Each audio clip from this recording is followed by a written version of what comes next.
Welcome everyone to the Ontario Caregiver Organization's webinar series. These webinars bring together caregivers and subject matter experts to explore topics of interest to caregivers. We do this to support and engage chosen family, friends, neighbors, really anyone who's taking care of someone else. My name is Katie Muirhead, and I'm going to be your moderator for today.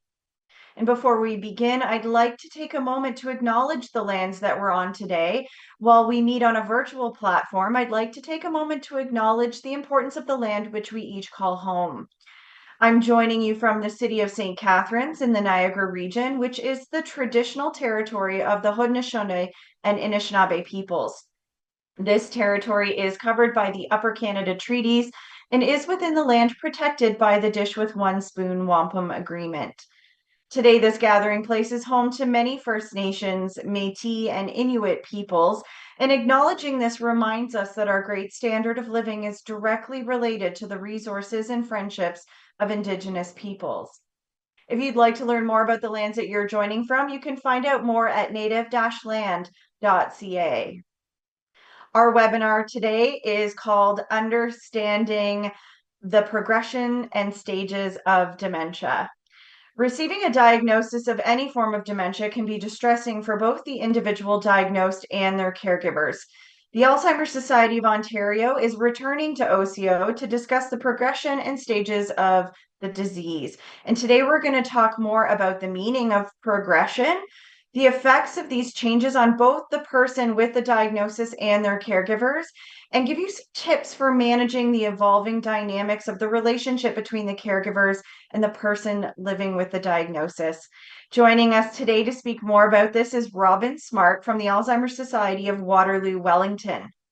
Robin has been the public education coordinator with the Alzheimer Society for almost 20 years. Her past experience in long-term care in various roles rounds out her expertise supporting older adults and persons with a range of diagnoses and disabilities. So I'm so happy to welcome back Robin. And I'm going to get you to turn on your video and your audio, and I'll turn it over to you. Well, thank you. Thank you very much, Katie. And thank you to everybody who came today. Sincere appreciation from us to you that you made time to be here. We are going to be talking about the progression, understanding, and the progression of the stages of dementia. And what we're trying to do today is unravel the complicated topic of how dementia progresses. So in this session, we're going to explore what progression means in the context of dementia, the impact that those changes have on all involved, and consider how to support the changing relationship. And we're going to use the metaphor of going through the woods as we look at the progression of dementia. The images of a forest that you're going to see indicate a journey.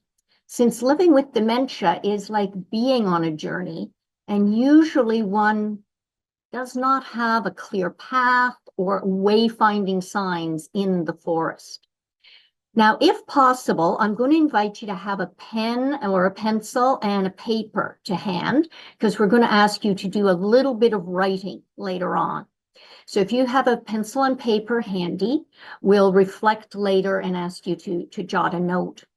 Also, we're going to be sharing resources with you. Katie alluded to this in her introduction earlier. We have QR codes, we have links, and the resources will be sent to you. But if you have a cell phone handy, you can, of course, scan. You can just pick up and scan the QR code if you don't want to wait for those resources to come to you later. So there are many terms that can describe your role if you are here as somebody caring for or about somebody who has dementia. You might call yourself a caregiver or a carer or a care provider or a care partner. There are many terms. You may be a spouse. You may be an adult child. You may be a brother, a sister, a parent, a neighbor, a friend, a cousin, even a coworker. You may be involved in the physical, the financial, and or the emotional support for someone. You may live with that person, or you may live in the same town, or perhaps you live in a different province or a different country. Whatever your role, wherever you live, whatever your relationship, you all have something in common today. Someone that you know or are interested in is living with dementia. So whatever you call yourself, you're here because you care. And I want to thank you again for making that effort to come today. Now, as we talk, just for consistency's sake, we're going to use the term care partner. And I really want to remind you, it says it on the slide, and I know you all can read, and you've probably read it already, but I'm going to repeat it because it bears repeating. When you have met one care partner, you have met one care partner. That is true for people living with dementia, and that is true for people caring for people with dementia. So the journey of dementia will be different for each person involved. The person living with dementia, their care partners, their family, their friends, they're all on the journey, and yet they're experiencing it in their own way. This journey of dementia, it's not one of clear direction or clear timelines. There will be moments of steep climbing. They're difficult and possibly unstable footing at times as you go. There will be moments of peace and maybe chances to catch our breath. For some parts of the journey, you are alone. And for others, there are times of camaraderie and you might meet others along the way.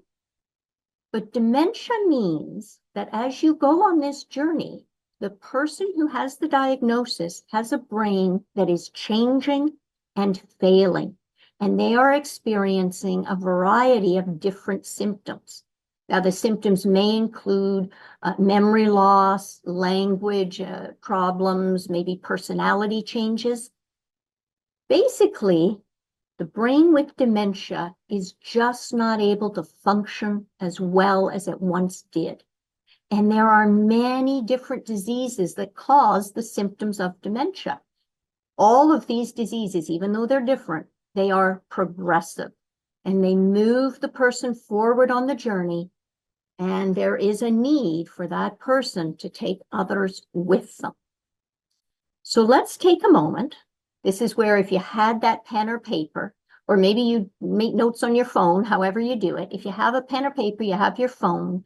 We want you to take a moment and write about how you're feeling about your journey. So just pick a word or a tiny phrase and describe how you're feeling about your journey so far. I'm going to refer to it later in the presentation.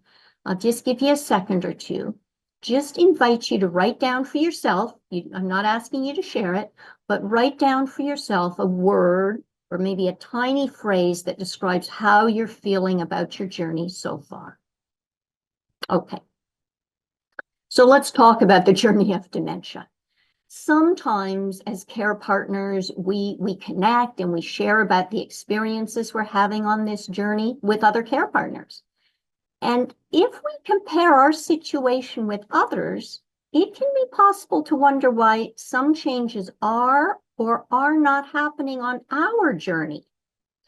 Within families, there may be tensions as each care partner from the family has their own perspective on how to support the person best who has the diagnosis.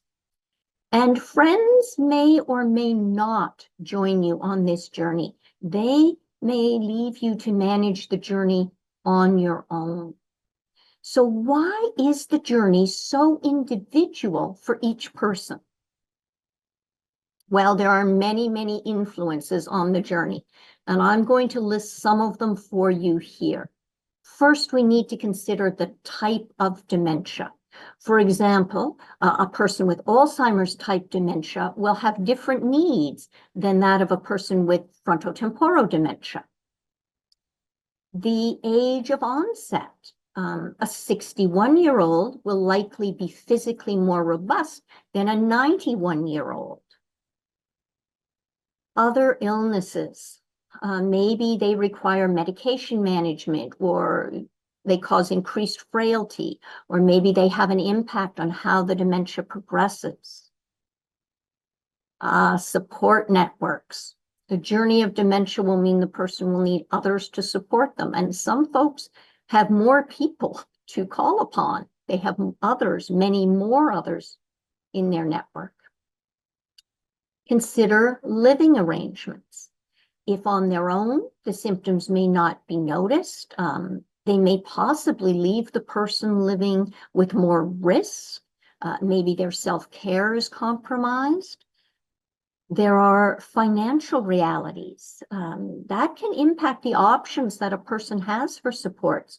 For example, if they can't drive anymore, can they afford to use taxis and go about and out in the community? And of course, we cannot forget culture and social history. That also impinges on chances for connection, for familiarity with the situation and how to get help.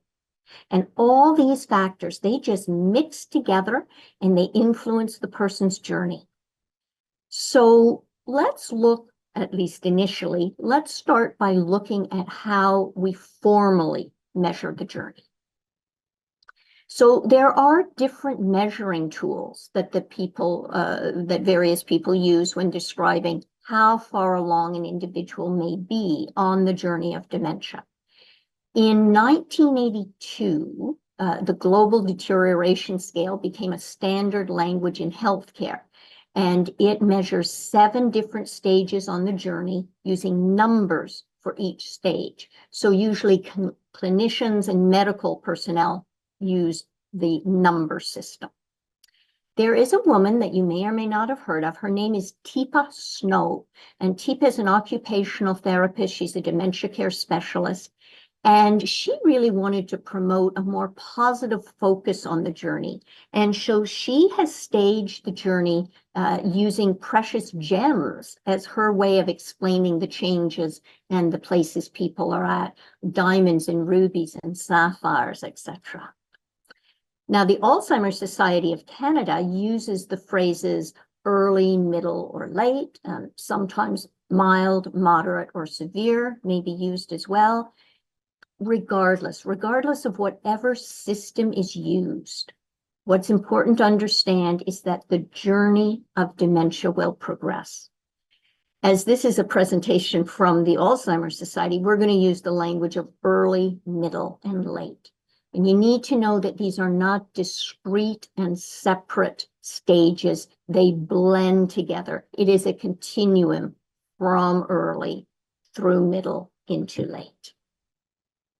So let's use that language, early, middle, late, and I'm going to try to map out for you how it might look.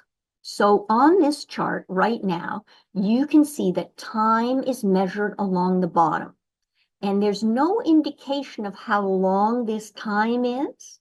This is just showing the concept of time moving forward. It's not a measurement itself. There's a little arrow there, right? It's just time moving forward. And along the left, you can see the stages, the early, middle, late. And it's important to understand that each stage is just a window of measurement. This window is not a specific numerical value. Each stage, as I said, will blend into the next. It's just the progression of dementia. Now, at each stage, there is a mixture of 4 measurements: cognitive, physical, functional, and social. As a person progresses, each stage will be a unique blend for that person, meaning that 2 people in the early stage may present entirely different from each other. One may be still physically well and yet cognitively changing. Another person may not look like they have much cognitive change yet, but socially they're really struggling. The consistency amongst them is that all journeys of dementia do experience cognitive change. The uniqueness of the journey is how the cognitive change affects the other 3. The physical, the functional, and the social. So there's always cognitive change, and how each individual's very individual cognitive change plays out will affect the other sections. So what we're going to do is we're going to look at 3 different individuals on their journey. And I want to show how differently their mixture for these different components influences their journey. You can see within the window of each stage that each person is at a different level within that stage. So really, you take away that everybody is different. Everybody has a unique journey. Everybody has an individual journey, even if they have exactly the same diagnosis. So let's dive a little deeper into the four parts, the four skill sets of the stages, just to have a better understanding of what they mean. So cognitive skill sets, that's about thinking abilities. Your brain, thinks for you. There is no other organ in your body that thinks for you, only your brain. And so the skills measured in this section are the ability to create and access memories, the ability to focus, and the ability to orient oneself in time and location. They also measure language and communication here under the cognitive part. Now, next, we're going to look at physical. So the physical skill set measures the ability of the brain to tell the different body parts to move. That's known as motor planning. So physically, it measures how the body moves. Is it coordinated? Are your actions fluid? Can the person do what's needed? And balance is measured here as well. The autonomic system, which are things that the brain helps control, like your heart rate, your blood pressure, your respiration, your digestion, and sexual arousal, they're found here under the physical category as well. Now, when we talk about the functional skill set,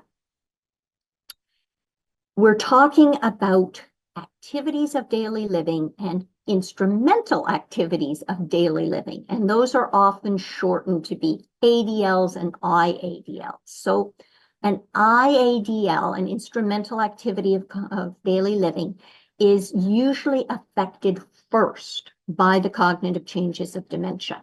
And these are the skills that are needed to do tasks that involve instruments. Tasks like driving, cooking, managing finances, medications, using the phone, maintaining a home, using transportation. The ADLs, or the activities of daily living, they include the things needed to take care of your body: eating, dressing, hygiene, continence, toileting, things like that. And then last but not least, you come to the social measurements, and they look at changes in a person's life pattern, their hobbies, their interests, their social connections, and their overall mood. So we know that dementia is unique for each person, and we know how they measure the journey. We're talking early, middle, late here. For the next part of the presentation, what I'm going to do is I'm going to share a few stories with you of how each of these elements, the cognitive, physical, functional, and social, how they may look in each stage of dementia. And as we go through these stories, you feel free, if you have that pen and paper, to make note of which stories might feel familiar to you or seem similar to your experience. So let's start here. We're going to look at cognitive changes in the early stage with Mary. Mary returned home from the hairdresser's to a phone call that she'd left her wallet at the salon. She told them she'd pick it up later and continued watching TV. That evening, when out for dinner with friends, Mary panicked when she couldn't find her wallet. So let's move to Mary in the middle stage. Mary repeatedly shares the same stories of years ago with family. She likes going to the same restaurant where she asks for the same thing each time, and Mary's daughter now takes care of the finances. Moving to late stage. As Mary's journey progresses, she has fewer words. She likes the day program where she successfully participates in activities designed for her situation. When at home, Mary enjoys rummaging in the kitchen, moving items from one spot to another. Okay, let's look at somebody else. Let's look here at Manlu's story. So we're in the early stage, and Manlu still goes on her daily walks, albeit a little slower than in the past. She stays off the trails with roots and rocks sticking to the clear path so she doesn't have another fall like happened to her in the summer. In the middle stage, Manlu is unsteady when walking, so someone is with her if she goes for a walk. Her husband has removed all the scatter mats in the home to help reduce the risk of tripping. And Manlu sleeps quite a bit during the day, and she may be awake a few times overnight. Now Manlu has physically progressed to the late stage. She shuffles when she walks, and her daughter helps provide full care for her. PSWs, that's personal support workers, come into Manlu's home 3 times a week to help with bathing. Manlu is on the wait list for a room in long-term care.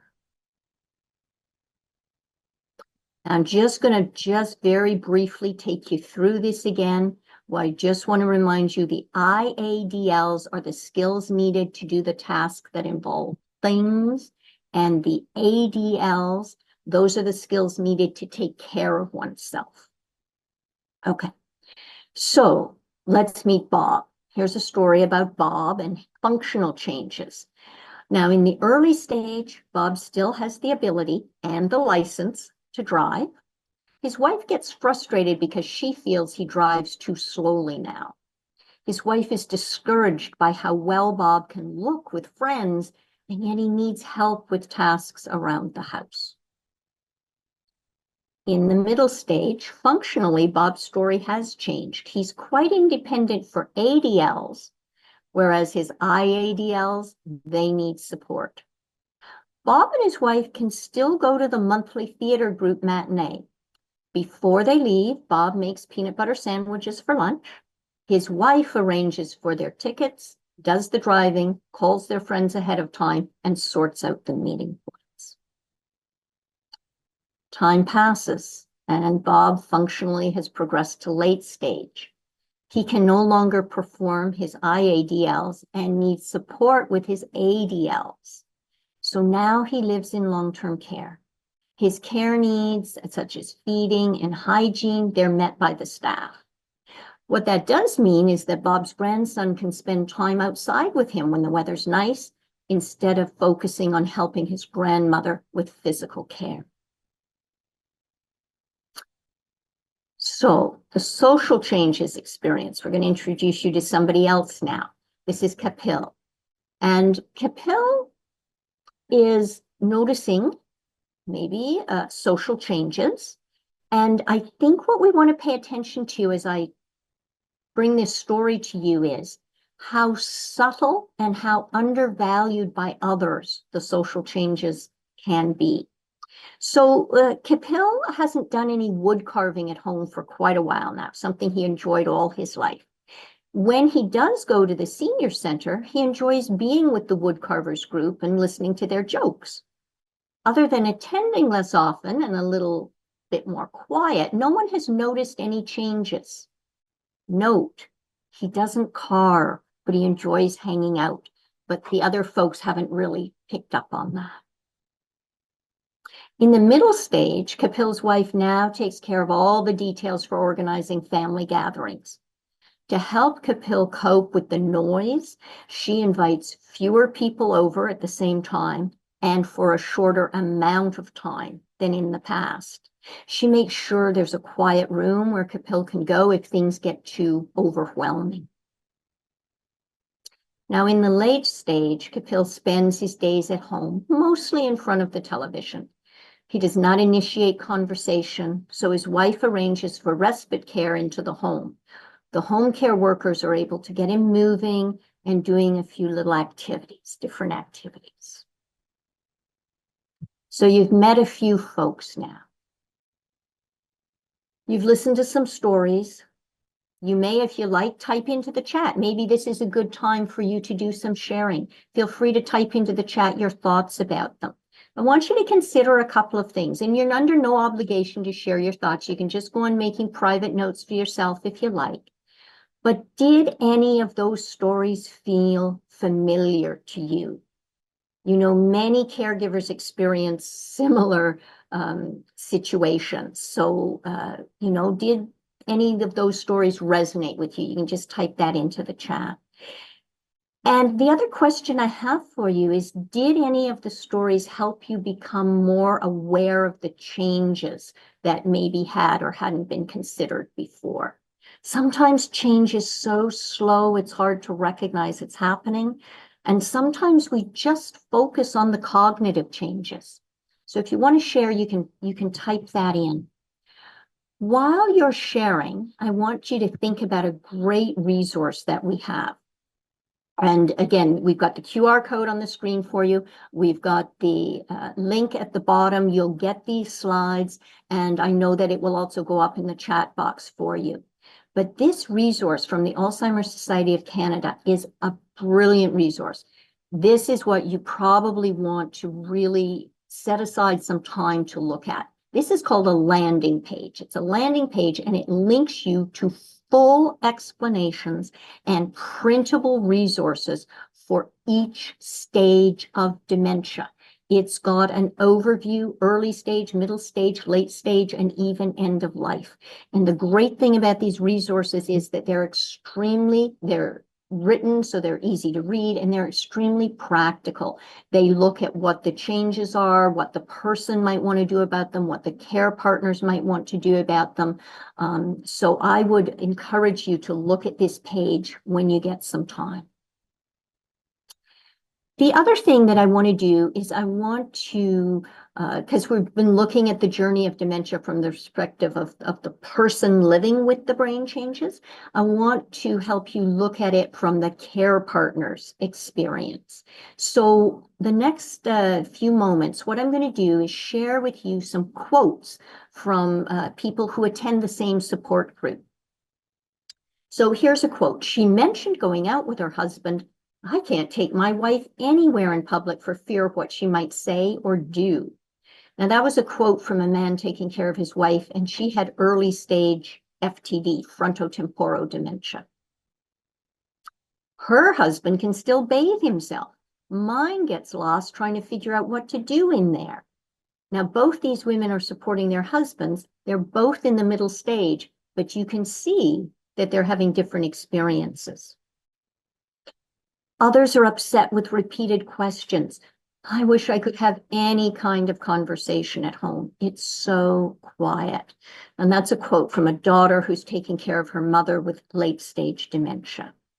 And it really, I think, shows very clearly how different each experience is in each stage of the journey. So with the nature of dementia, its journey of progressive changes, it means that relationships change.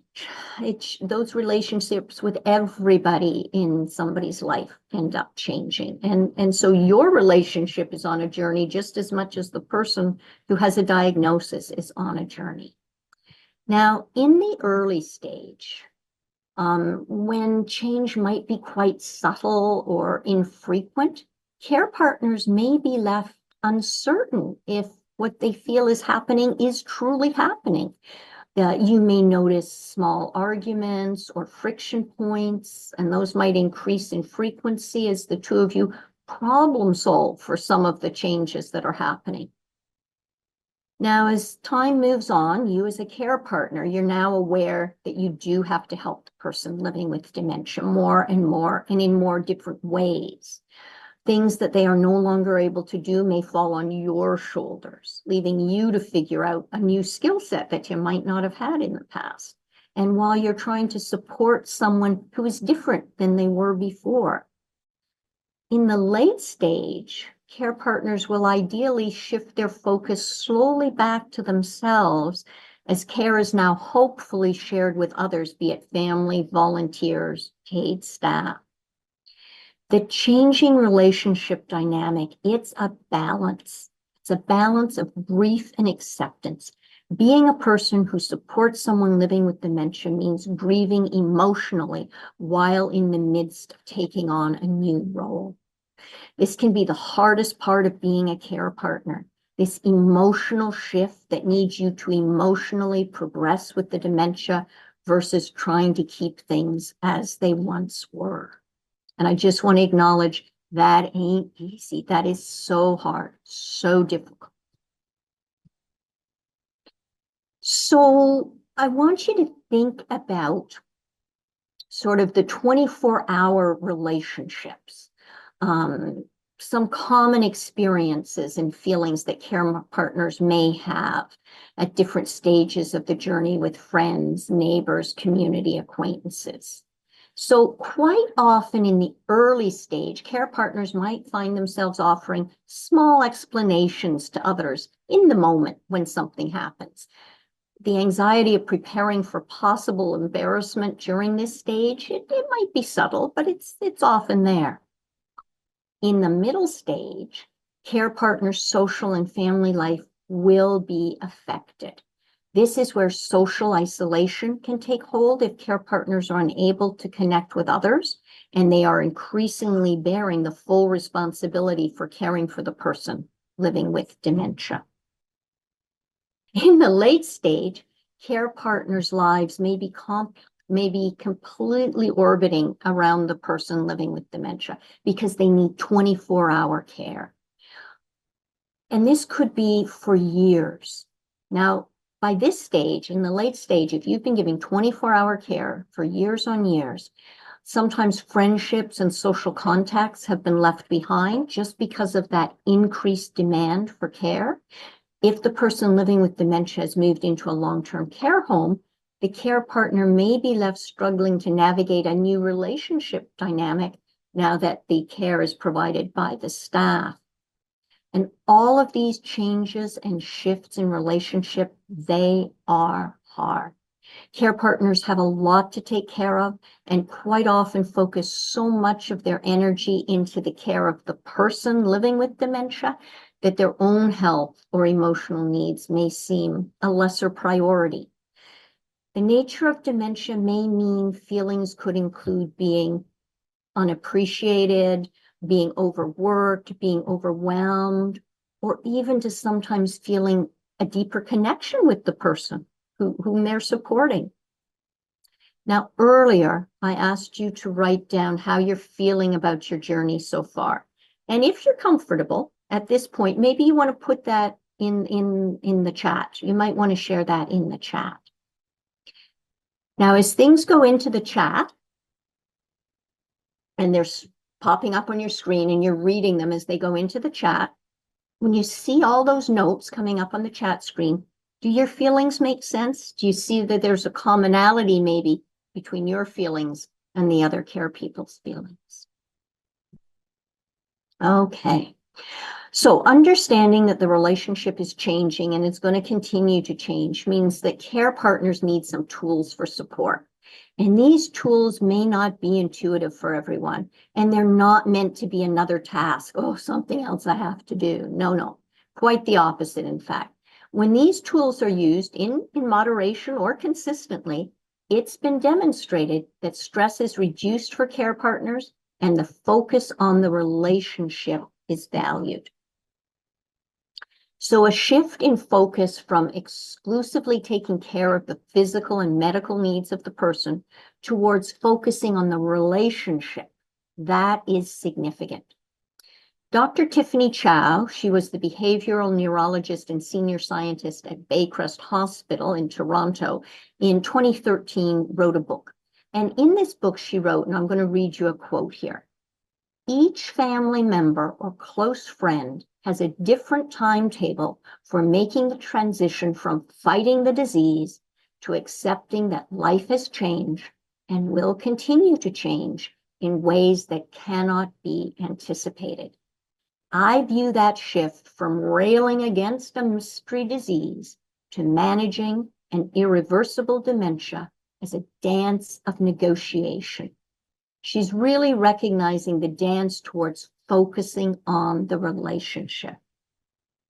So one tool that can help with that shift is learning about how to connect and lessen the number of corrections that we may find ourselves doing throughout the day.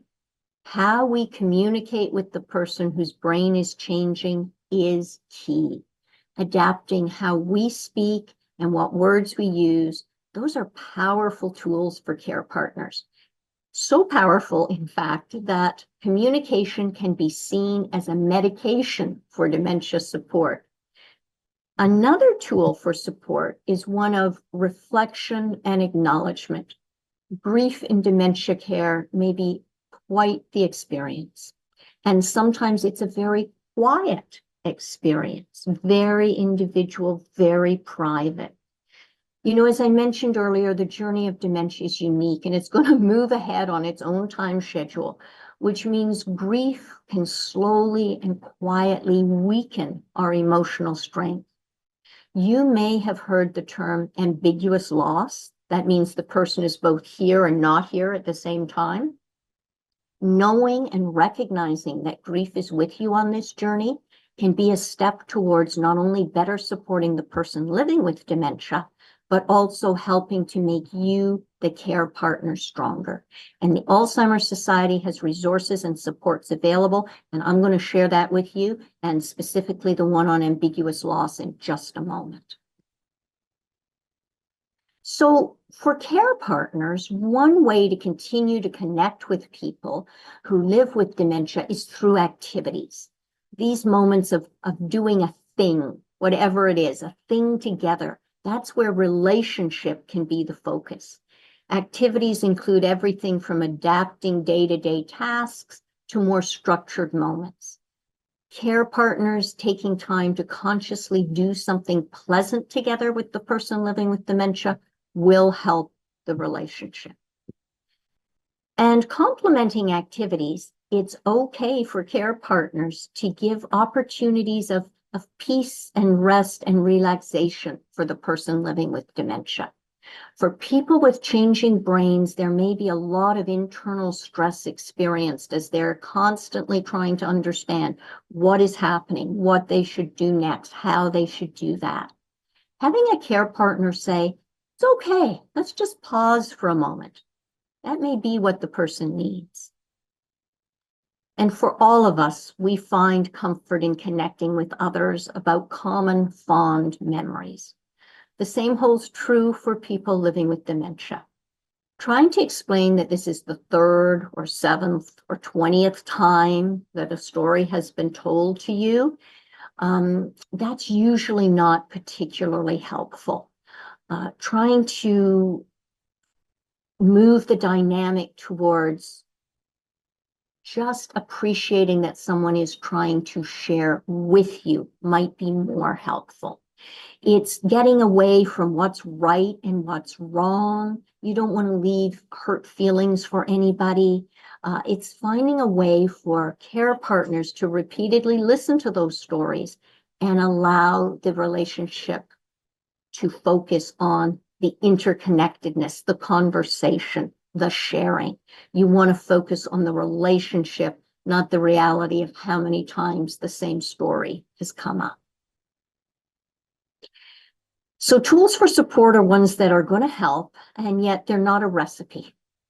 Sometimes they're not accessible. Maybe you're tired or other people are involved with this journey and they have their own agenda.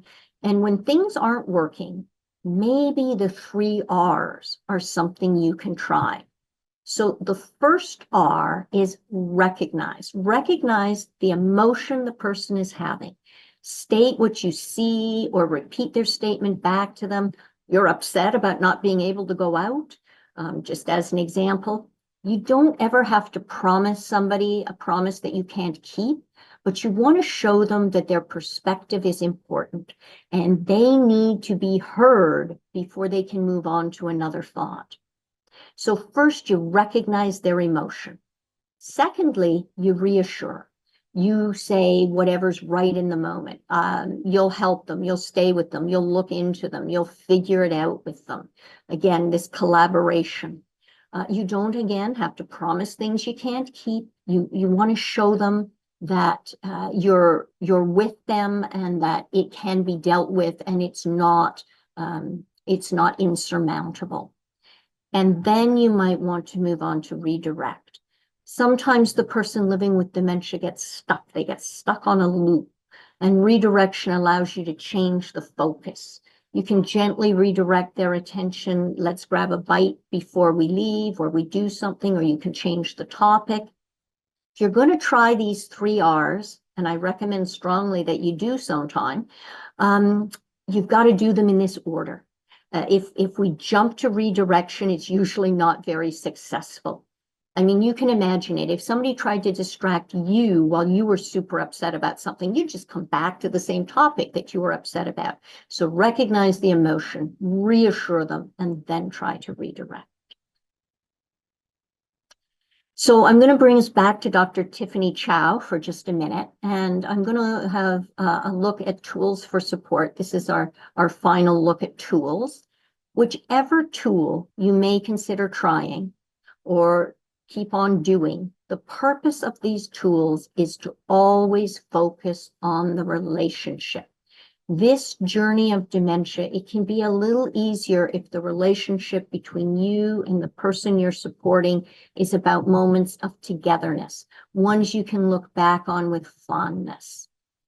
I remember an adult daughter sharing that even though her father in late-stage Alzheimer's would often not finish his dinner at the table, that then spending time with him rummaging through nuts and bolts in the garage while snacking on bananas and cookies, it's a memory that she always cherishes. She focused on the relationship with her father, spending time with him peacefully versus trying to redirect him to eat at the table. And so as care partners, we really need to help the person living with dementia to feel safe. They need to understand that you are a safe person in their life, that you are someone they can turn to, and that will reduce anxiety and promote peace of mind for everybody involved. That they can feel comfortable.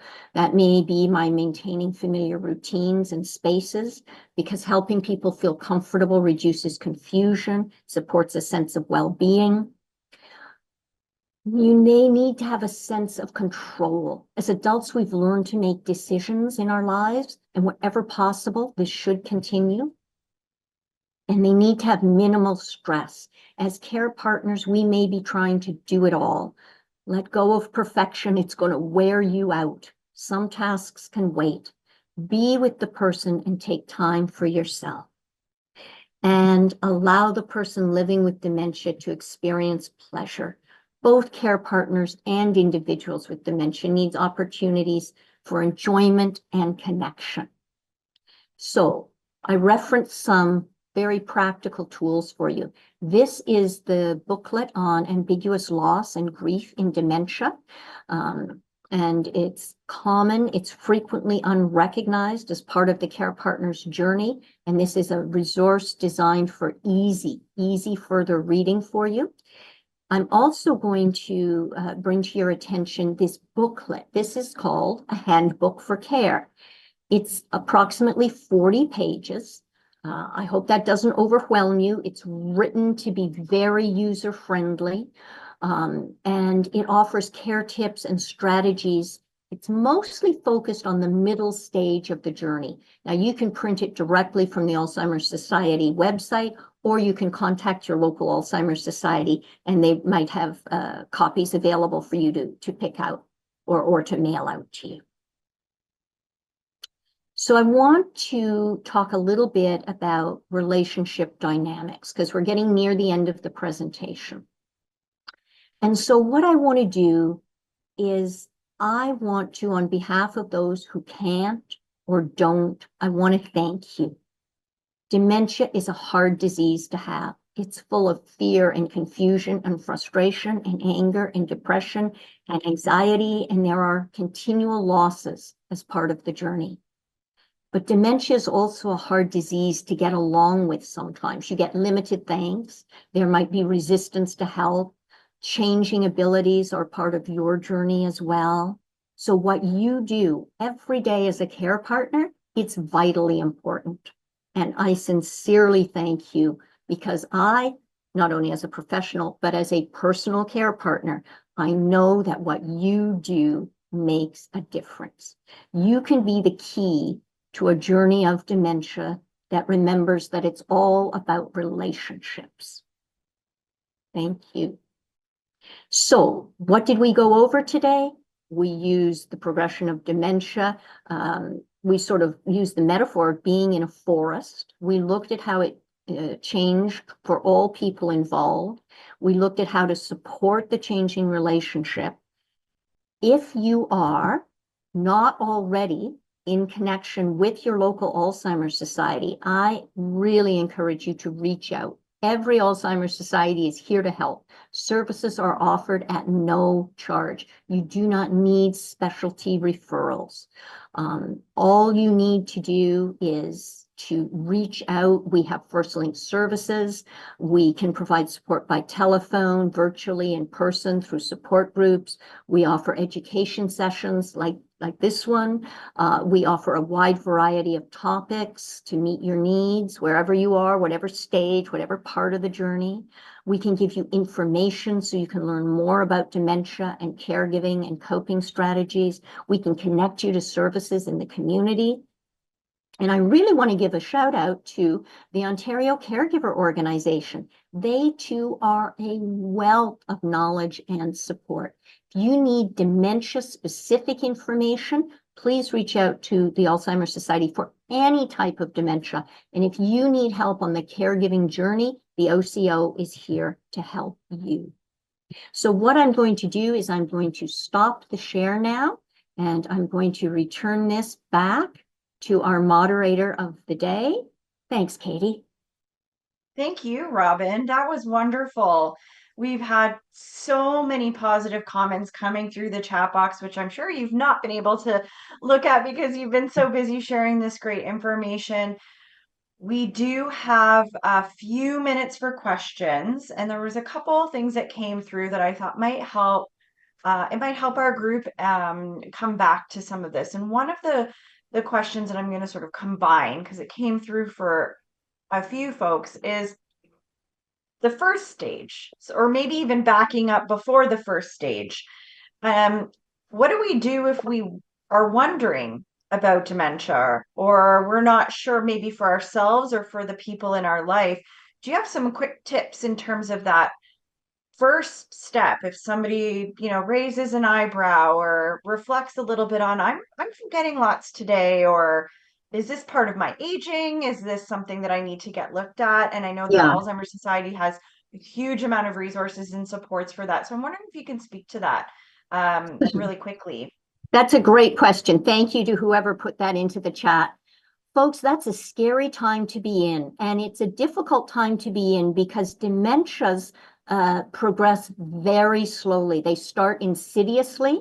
Usually, if there's a little red flag or a little concern, it can be explained away. They were tired, they were sick, there was a reason. I would suggest you do the following. Every time something makes your stomach flip with worry, make a note. Jot down what it was, when it happened, some circumstances.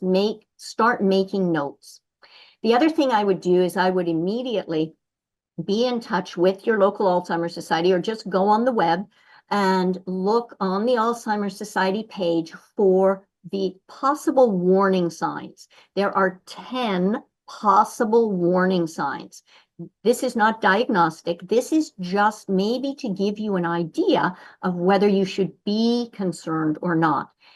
The measuring stick for those 10 warning signs is, does it interfere with your ability to function on a daily basis? Because we might all recognize ourselves in those warning signs. So is it starting to interfere with your ability to function?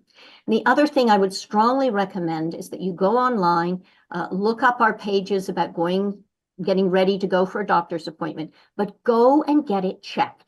Because maybe somebody is forgetful or having confusion for what they call an acute situation, a medical underlying problem that can be fixed, can be solved. Maybe there is something going on that we are not aware of that is causing the confusion. And if it's fixable, you want it fixed ASAP. That is the That's great. shortest version I can give you. No, that's great. I know that there's a lot more that you can provide. And I encourage folks, if this is something you're worrying about for yourself or someone else, that to connect with your local Alzheimer Society. There is such a wealth of information and resources and really helps guide you through step by step the things to think about as a caregiver or as a person who might be concerned about this for yourself. So that's our first plug whenever we encounter folks in the community who are asking about dementia or dementia related concerns is to go to your local Alzheimer's Society and get connected with the resources and some staff there. So thank you. That's really, really helpful. I think sometimes people think, oh, I need to immediately get an assessment. I need to book with my family doctor and talk to a gerontologist and do all these really advanced sort of steps. But it sounds like there's some preliminary pieces that folks can consider as well. And I really do like that tip around documenting, keeping track of some things. We did have another. Oh, so there was a follow-up question that came in related to that around cognitive decline versus other items that's a benchmark for Alzheimer's or dementia. So is there sort of a difference? Is there a benchmark or some key indicators that you can touch on that folks can think about? Obviously, as we age, there is some changes in memory, changes in sensory experiences. We tend to be a little bit slower. I really think the measuring stick is whether people are able to continue to function independently. That would be the measuring stick that I would use. When you are concerned about somebody, is it because is there a physical reason they can't do something anymore? Is it due to, I don't know, they have vision issues, they're not hearing anymore? It's not that they're not clear in their cognition, it's that they never heard you in the first place. So how could they remember what you said? So always I recommend a physical check. Have they had their hearing assessments? Have they had their vision assessments? Have they been to their annual physical with the doctor? What's their nutrition looking like? What's their sleep hygiene looking like? Are there other reasons that could be underlying causing the confusion? And if not, then I would pursue looking at a medical workup and seeing just what the situation is, because you always want to know what you're dealing with. And the sooner you know, the better, in case there are steps that you want to take. Great. Thank you so much. We had some other questions come in, and certainly it's something that I've encountered out in the community, and I'm sure you have as well, Robin, around the challenges of caring for people when maybe your relationship with that person isn't great to begin with. And you touched on this a little bit in terms of those relationship dynamics. And I think sometimes it can look and feel a little bit different when you're supporting somebody with cognitive change like dementia, where you might see responsive behaviors or things that they do that you don't understand, or they say things to you. And I don't know if you have any additional tips or strategies for folks who might be feeling really frustrated or maybe burnt out because they're providing care to someone that maybe they don't have the best relationship with. Yeah, I mean, it's a brutal situation to be in, to be a care provider to start with for somebody with dementia, because it's a constantly shifting, constantly changing situation. And I really want to recognize the people who have not had maybe the best relationship and are stepping up and doing what they can and what they need to do. These are circumstances where I would strongly recommend that you get in touch with the Alzheimer's Society, that you have one-to-one counseling, information counseling, and sessions with the social workers, with their support team, because I think each person, we mentioned earlier how individual everybody's journey is, and I think the individuality is emphasized in these particular circumstances where the background might be different and might be impinging on how things are playing out. And I think this is where you really need a one-to-one discussion for your particular situation. I cannot take a paintbrush and make a suggestion that would cover all the backgrounds and situations. Yeah, it is really unique to the individual and their relationship dynamics. And it's important that people know that the Alzheimer's Society has programs and services for the person with dementia, but so many programs, services, and resources for the care partners or caregivers as well. So I'm glad that you mentioned the social work piece because it is there for you as a resource that is dementia specific. And the Alzheimer's Society has a great understanding of the challenges that caregivers face every day. So I can't say it enough. Connect with your local Alzheimer's Society to get some of that support. We have 2 minutes left, but I want to fit in one other question because I hear this often in the community, and I feel like you're going to have a great response to this. So, what about family history? So, there's a lot of Oh, questions around, well, my mom had it, my nana genetics? had it. Is this, does that mean I'm more likely to get this? Let me put your minds at rest, folks. Take a deep breath because this is good news answer. When we're looking at Alzheimer's disease, it is exceptionally rare to inherit Alzheimer's disease. There is a form of inheritable FAD, familial autosomal dominant, but it is something that is less than 5% of all the cases worldwide, and it strikes early. It comes sometimes in your 30s and 40s, very early onset. And it's a 50-50 chance if your parent had the gene, but it's so rare. Most cases are sporadic, and they tend to happen after the age of 65. They can happen before, but they tend to happen after 65. Age actually trumps family history. The biggest risk for developing dementia is age. Age is well, after age 65, every 5 years, your risk of developing dementia doubles. So age is definitely your biggest risk factor. If you want to reduce the risk of developing dementia, it is never, ever too early or too late to start taking on some brain health concepts. Really, what we put in our bodies, what we eat, what we drink, how much sleep we get, how much exercise we get, how much cognitive challenge we get, these are things that make a difference to how our brain can withstand the challenges of aging. And so we really want to take brain health on because they say that if you delay the onset of dementia by 5 years, you'll cut the number of cases in half. 50% would never happen. So don't be worried about your folks having it. Be concerned about what am I doing to help keep my brain healthy. Put your energy there. And again, the Alzheimer's Society has tons of resources, and that is the focus for Alzheimer's Awareness Month this year. Brain health, brain health, brain health. Wonderful. Thank you so much for that. I get it all the time.